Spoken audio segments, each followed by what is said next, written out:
Hey everybody, I'm Alex Cohen. And I'm Sara Sadhwani. And welcome to the Thanksgiving week edition of the Inside the Issues podcast. Might be a holiday, but there is still so much to discuss. A bunch of November surprises, a number of California's members of Congress saying, I'm done, ready to eat some turkey and be finished with it all. That's right.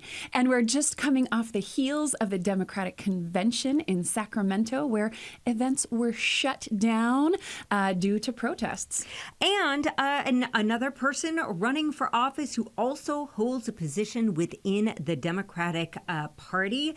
Should you be able to do both things at once? We will take a look at that. But let's kick it off with all of these November surprises. It has been quite a week. It started off bang Monday morning. We get this news that Tony Cárdenas, who represents the 29th district here in California, saying he will not seek reelection. And you and I were like, what's going on? Is it scandal? Was it planned? It's a fascinating piece, right? So he, of course, and we've talked about Tony Cárdenas many times here, and his role as a part of this political machine in the Valley, right? So he represents this Latino district in the San Fernando Valley. He has close ties to Senator Alex Padilla, previously very close ties to Nury Martinez in the city council. He had been an endorser of Imelda Padilla, who ran for that seat and won that seat. So this is not a small announcement. This is a huge power player who is leaving California well, we don't know that he's completely leaving California politics. Leaving Congress. Safe to say. And he's 60 years old, right? Which is young. I know, right? Which is older. I think the average age is about 58 right now for a member of the House. But still, right? Yeah. He still had plenty. And I think also it's how you wear it, right? Right. And he's kind of a sprightly guy. The first Latino ever to represent that district. He was first elected to the state assembly at 33. Spent, I think, 28 years in Congress. And one of the things that he said was that, he thought maybe I would do this for a couple of years, but it turns out like he has this whole illustrious career. And it sounds to me, but you had mentioned scandal, and there was at one point a woman who had accused him of sexual harassment. Eventually, she dropped the case, and he said he was vindicated. So it was but there's so much scandal lately that I think everyone rightfully would assume, what's going on? Right. What kind of trouble is he getting in? But it really seems here that, it was just the fact that he was traveling back and forth from Washington, D.C.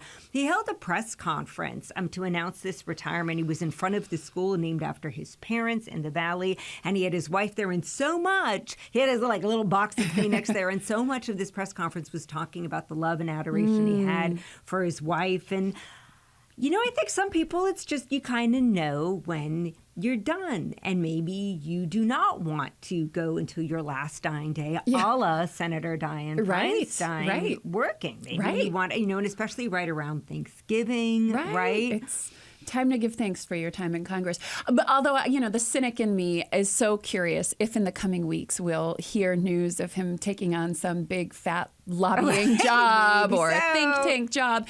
As my intro to American politics students know, we always look up all of the legislators who go on to these illustrious lobbying positions, and they make far more money than they ever would, even as a member of Congress. So I'm waiting to hear whether or not parachute, right? Exactly, if that might be a future for Mr. Tony Cárdenas. I think we can pivot now, Sara, to our weekly segment. It's called What's the Word? And I think this week we're going with declare. Because, Tony Cárdenas comes out and declares, I am not running for office, but he declares right after the straight Democratic Convention, which we'll talk about more in a bit. But that's interesting timing, right? Because the convention is the place where endorsements are made. Yeah. So if he had announced prior to this, then there would have been a whole lot of jockeying at the convention for who gets the Democratic nomination in that seat. By waiting till literally the day after the convention ends, you really close the doors on nominations from the party. And instead, what we're seeing is this anointing of Luz Rivas. Yes, exactly, of Luz Rivas. And, really sidestepping the entire jockeying that goes on within the convention itself. Yeah, it's really, really interesting. And I think, too, what kind of maybe doing this after the convention gave him a moment to really kind of make it a moment, right? He has this press conference. Alex Padilla is there. And he really used, both of them kind of talked about when you're in office, how important it is to really uphold that office. And maybe, I don't know, like maybe they sat there and chatted about, after Nuri and whatnot, we kind of need to bring people back into what Latino political power here in the Valley looks like and should look like. And I thought we could take a listen to part of Tony Cárdenas's swan song, right? His farewell here when he was talking about his parents, his family, and what it meant that he was able to serve as a member of Congress. We stand on the shoulders of people who came before us. We cannot and will not ever be the best that we could be if we don't at least understand what it is to be humble and gracious for all that we've been afforded. To be born in this great country, to parents who only had an opportunity of a first and second grade education in another country, and for them to be able to raise 11 children who went off and graduated from high school and went to college to get bachelor's and master's and doctorate degrees, to be leaders in their own right, in their own professions, only in America. Now, of course, he is stepping down, doubtful that this is going to have a huge impact on the makeup of Congress as we head into this election year, pretty solidly, Democratic district there. But the very next day, lo and behold, someone else declares. This time, Anna Eshoo, a long-serving Democrat, also retiring. She was elected to Congress back in 1992 in what was known as... the woman. Yes, with Barbara Boxer and Dianne Feinstein. She noted in her farewell address, it was very interesting, I thought, how you declare, right? Like, Tony Cárdenas has this big press conference. He's there with Alex Padilla. Anna Eshoo, on the other hand, just puts out on social media a pre-produced video. It was a very different kind of vibe, a kind of a less emotional one, I felt like. But just, again, saying, feeling it was time. It wasn't any necessarily, she's saying, any political circumstances. It was just time to go. Right. And there's something to be said for that. I mean, as you noted before, of course, Dianne Feinstein staying till her dying day in the Senate. So I think that this is a good thing, right? That politicians are identifying, they've done their time, they've did their service, and that they can go on and live another life. Like with Anna Eshoo, I think raises questions. There's a host of specifically female legislators from the Bay Area. Of course, Anna Eshoo is very close with Nancy Pelosi, who has said, even though she has stepped back from the speakership, she is planning to run again in 2024, which came as a bit of a shock to some. Sure. Zoe Lofgren is in the area as well, also from that same sort of time period. So it's an interesting sort of time where we're seeing this changing of the guards that seems to be happening. Yeah. And kudos to folks to say, hey, I want to go on and live my life. It was funny, Sarah. This week I had the chance to chat with L.A. Mayor Bass, and we'll talk about that later on. But she literally dropped by just as this news about Congressmember Eshoo had come out. And it was funny. She was initially, the mayor was surprised and then was like, but, I kind of get it. She was like, look, I started running for office in my 50s. I had a first act, which had nothing to do with politics. I'm in the second act right now. And I don't know that I necessarily want this to be, I don't want this to be a 2-act play. I want this to be a 3-act play, right? And I think there is, I really feel, and this is what I said to her at the time, I was like, I feel like there's this spectrum, especially for women, and I'm going to call it the Barbara Boxer, Dianne Feinstein spectrum. Yeah. And there's plenty of women out there who are like, I'm going to do my thing and do the work, and then I am totally cool, stepping out, having a life, hanging out with the grandchildren, being with my friends. Yeah. And then there's others like Dianne Feinstein who I think are just genetically wired to work until the very end. Yeah. And I think you just kind of know, I don't know how exactly I'll be working, but I think I'm in the Diane Feinstein. I would like to be in the Barbara Boxer camp, but I think I know myself well enough at this point to know I'm You're in the an Diane addict. Feinstein camp. You're It's a just kind of workaholic. knowing, like, well, what would I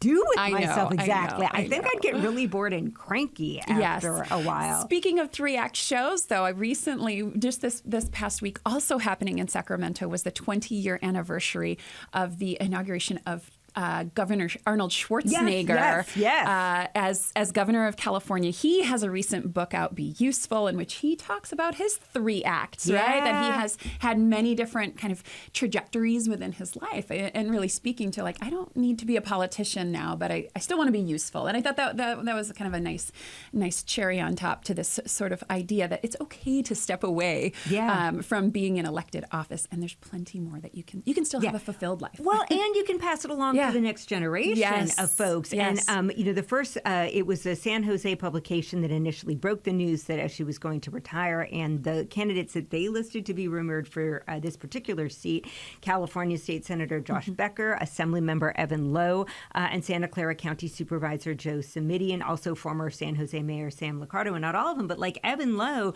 who's and we'll talk about this in a moment because this gets to our next topic, but like this whole notion of I have done this for a really long time. Yeah. And now I'm passing the baton because we live in a new world, and you need to have fresh blood in politics and have that whole kind of, process of bringing up the next generation of politicians. And I have to give one little anecdote about Sam Liccardo in particular. Something I have written a bit about. But during the redistricting process in this area where we drew this congressional seat, at the 9th hour, we start getting all of this testimony being submitted with Mayor Sam Liccardo calling into the redistricting commission himself, saying, "How dare you split up San Jose into 4 congressional districts? We need 3. We need better representation for the city of San Jose." I am not surprised to see Mayor Sam Liccardo in this list. He was looking ahead. We, of course, did not follow that advice from Mayor Sam Liccardo and drew a very different kind of district. The whole thing brought a lot of controversy at the time. So it's an interesting move to now see Anna Eshoo leaving this seat, and not surprising at all to see former Mayor Sam Liccardo on this list. Will he declare? Will he not declare? Time will tell. We will keep you up on that. But of course, because these retirements happened after the weekend, there wasn't much opportunity to network officially, at least, at the California Democratic Party endorsing convention that was happening this past weekend. Sara, you were there, and it got pretty intense. What was it like? It sure did. I had never been before. I'm not a delegate. I just went as an observer. It was pretty interesting stuff. A lot of it kind of reminded me of a political science conference in some ways. A lot of folks, everyone's jockeying. The big thing is you hang out in the evenings at many of these parties or in the hotel bar lounge, and that's where all the networking and schmoozing is going on. It is the place of party climbers. So everyone and anyone who wants to seek office or is currently seeking office is there. It is the place to kind of see and be seen, and everyone's taking selfies. It's quite that. A lot of swag. You posted a really good swag picture. A lot of swag. Yeah, exactly. So everyone's promoting something or themselves in some way, shape, or form. But things definitely got hot. I mean, even for me, this was my first time attending, so I had no idea what to expect. But going in with others who are party regulars, they said, wow, we've never seen this level of security. So upon entry to the convention center. Because of the situation in the Middle East. Because of the situation in the Middle East. And we assumed that's what that was for. There were, you had to go through metal detectors. Everyone was wanded down. Any bags had to be reviewed by security guards. The K-9 unit was out and roaming throughout the convention. And you couldn't bring in water bottles for fear that they would be used as a weapon. Wow. So it was pretty intense in that regard. And then as the weekend went on, we saw why, right? So the pro-Palestinian protesters were there and out. Outside of the Senate speeches that were being given inside the convention center, but outside of the hall where that was happening. A huge protest was out in that area. It was actually difficult, even with a badge, to get into the area because there were so many protesters and they were kind of being held back. And of course, the protest is pushing these members of Congress to advance a ceasefire. It did not seem to have much impact. The ceasefire candidate is Barbara Lee, and she was, very vocal and adamant about that. But during the speeches... She was the only one that didn't basically get interrupted, as I understand it, during her Exactly, that's right. So during these Senate speeches of the candidates, every single one was interrupted at some point by delegates or observers who were in the room, who were allowed in the room. You had to have the badge to get into the room, to get onto the floor. There were interruptions for Schiff, for Katie Porter, but none for Barbara Lee. And I thought that was really notable. And after that time, the protesters actually barged into the room and actually stopped some of the conversations from moving forward.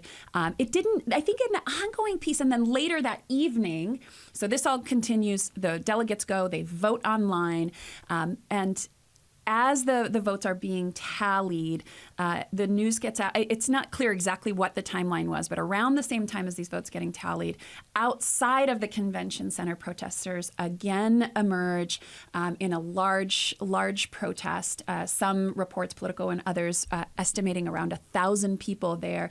They break through the barriers of the security. 2 security officers were injured during that incident, and all of the evening caucuses were shut down, including the Jewish caucus, including the API caucus. They declared it unsafe. It was really, I think, an astounding moment in many ways. I mean, this is a great opportunity on the one hand. If you want to get your point across about a ceasefire, what better place to do it? You've got all of these politicians there. It was interesting to note afterwards, the kind of Republican angle on this was like, hey, note, like, we're all standing really firmly by Israel. No one is interrupting anything that's going on with our business because we're all pretty unified here, pointing out that the Democrats not necessarily, right? There is, when we've talked about this so many times, a pretty wide range between those who are more progressive and those who are more moderate. I don't know, Sara, that necessarily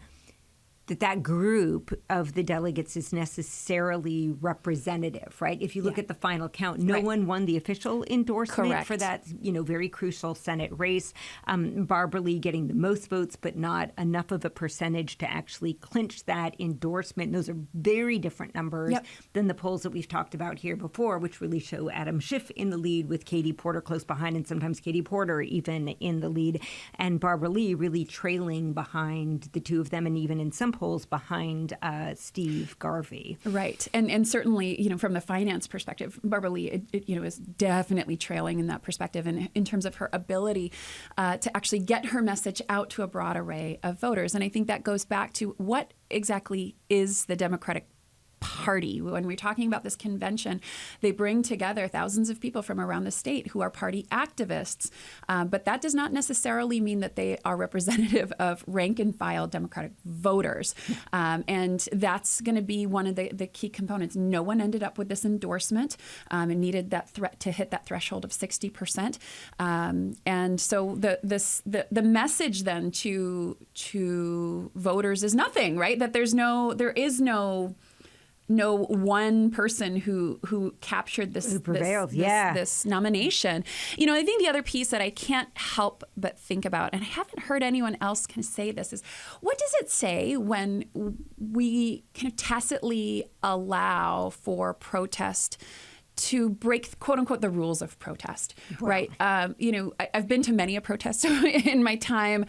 You always will see like the National Lawyers Guild out doing observations often, usually to ensure the rights of protesters. But when we're talking about breaking through the security, I was there. I was outside when it happened because we were actually at some events. We came back to go and attend. I was actually going to go and attend the API caucus event that evening. And I was there when all of these protesters are beginning to break through. Now, was it as violent as January 6th? No, absolutely not. Sure. But what is this saying when... There were comparisons made. Exactly. And what does that say when we can't allow civil debate to actually continue. I mean, many of the folks that were there said, hey, look, we understand these protests, but you're interrupting specifically the caucuses of color that we're planning to meet and have the various Senate candidates come and speak to specifically the issues of APIs, of Black voters, of Latino voters. Like what message is that ultimately sending then about where we're at with civil debate, not just within the Democratic Party, but within the United States more broadly? And speaking of, what's the impact of that or the consequence? Shortly after the convention wrapped up, Rusty Hicks, who leads the California Democratic Party, declares that there will be repercussions for any delegate that was found to be a part of this. Right? There will be some consequences, but that's not the only thing Rusty Hicks declared. This is our third item of the week. He also declared that he will be running, as some had speculated, for Assemblymember Jim Wood's seat in the 2nd District on the North Coast. And a lot of people have been kind of saying, okay, he runs the Democratic Party, right? Like he's overseeing all these endorsements, and now he is running for office. Is that legit? Right. And we've talked about this before because it has also been a discussion around Mark Gonzalez. That's right, here in Los Angeles, who heads the LA County Democratic Party. Yeah. And he is running for a spot in the Assembly as well, Assembly member Miguel Santiago's spot. So I want to give a hats off to Alex Vassar, who shared on what we used to call Twitter, now called X, a really actually extensive historical list of people who have held roles within the California Democratic Party who then declared that they were running for office. We'll share the link in our show notes if you want to really geek out. But a lot of these are names that are pretty, like anyone who knows anything about California politics will recognize. John Burton served as chair of the party, and then he also, he had a career in the legislature and in Congress. Art Torres was chair of the Democratic Party immediately after his time. And so I guess that's a different direction, right? Going from the legislature to the Democratic Party. But Phil Angelides served as chair in the early 90s before his term as treasurer. So it's been done before. Whether or not it makes it kosher to do, I don't know, but it seems to be more common now. There at least is this cycle in particular, for sure. And some other declarations coming out this week. Some shakeup within the leadership of the Assembly, with Assembly Speaker Robert Rivas coming out with a whole new host of leaders within his speakership.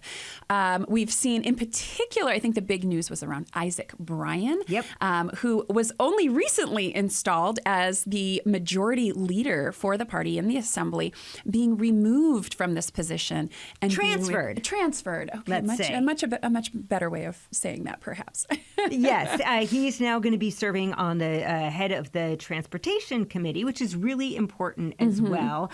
Some publications that have been known to stir things up kind of characterize this as a bit of a diss, maybe implying that Bryan was it reminded me of Dwight Schrute in The Office, saying he was like assistant regional manager instead of assistant to the regional manager. And I guess there were some comments that Bryan had made about how, Robert Rivas doesn't have as many connections here in Southern California, so he filled that role, which I think is a fair claim, right? I don't think many people here do know him. So is this... But I'm not sure that Rivas liked that comment too much. But Rivas also, did wind up appointing to these leadership positions a lot of people who were supporters of Anthony Rendon. And there was this very long and bitter, battle between the two of them for this speakership position.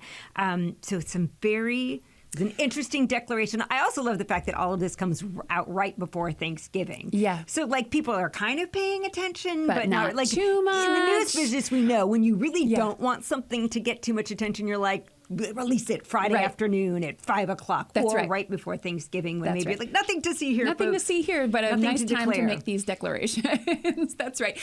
Trying to get some of the chatter this morning. I've heard some people say, not a big deal, not a big deal. Others saying total public humiliation on this Isaac Bryan move. So I will be curious to see kind of what's happening in the tea leaves for Isaac Bryan moving forward. He, of course, has been wildly popular here in Los Angeles and amongst many of the politicos here in LA. So it's interesting to see this kind of a shakeup happening so soon since when he got that job.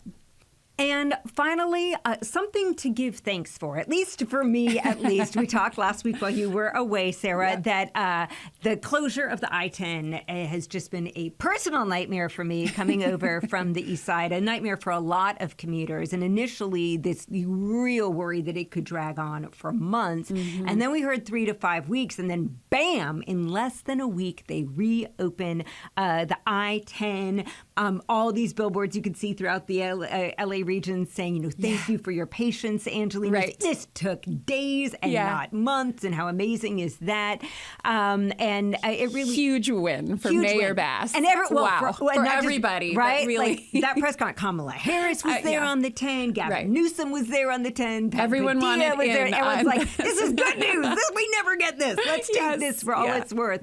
And last week we talked about the fact that a lot of people were very quick when they learned that there's fire had broken out under the 10. A lot of folks had blamed unhoused residents. Right. And then when I had posted something about that, people just went nutty. I saw that. Always a fun time. But as mentioned, I had the chance to speak with Mayor Bass this week, and I wanted to get her take. Why was she also pushing so hard against this notion, hey, don't necessarily blame an unhoused person? Here's what she told me. The idea of our freeways being interrupted, that creates a certain amount of anger, no matter the cause, period, because traffic is a problem with or without the freeway being opened. And people know that there are homeless encampments by freeways, and there were a couple near this freeway, but they actually weren't connected to the freeway. And so what my concern is that people would take their anger out on the unhoused population, and sometimes that erupts in violence. And I think a lot of Angelenos might not know that. Sometimes people in their anger set tents on fire or shoot at tents and hurt people who are unhoused. So I was very concerned about that. We still don't know. We know it's arson. There is a suspect that folks are looking for. It will be very interesting to see once we find out who exactly this person is and what their motive might have been. That is it for this week's edition. We would love to hear what you are thankful for, especially when it comes to this podcast. What do you like? What would you like to hear more of, less of? Let us know. I am at your social media channels at Alex Cohen in LA. And I'm at Sara Sadhwani. Happy Thanksgiving. We'll see you next week. The Inside the Issues podcast is a Spectrum News One production. Crystal Goss is our producer. Nathaniel Leathers is our editor. The executive in charge of production is Jeff Shore.